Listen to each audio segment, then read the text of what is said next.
Well, Warren Mayor Jim Fouts is serving what will likely be his final term after an overwhelming majority of voters approved a change in term limits for the office. And I talked exclusively with the mayor today to get his reaction.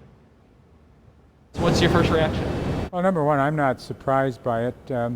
It was a very confusing ballot question. Nearly 68% of voters approved of that question to shrink the term limit for Warren's mayoral office, effectively squashing any re-election bid for longtime Mayor Jim Fouts.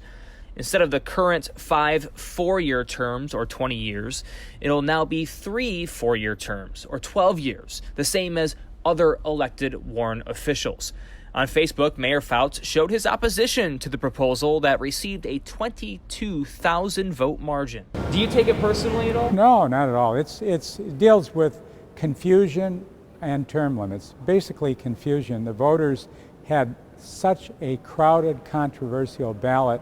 Focusing on this wasn't at their top of their radar. I don't think there's any city in Macomb County that has term limits, so it's not very common, but it was a device by the city council to try to eliminate the competition. Fouts signaling he may look for some sort of workaround, and he'll have 3 years to figure that out. So I'm exploring all options, legal and other things, and we'll see what the future will hold.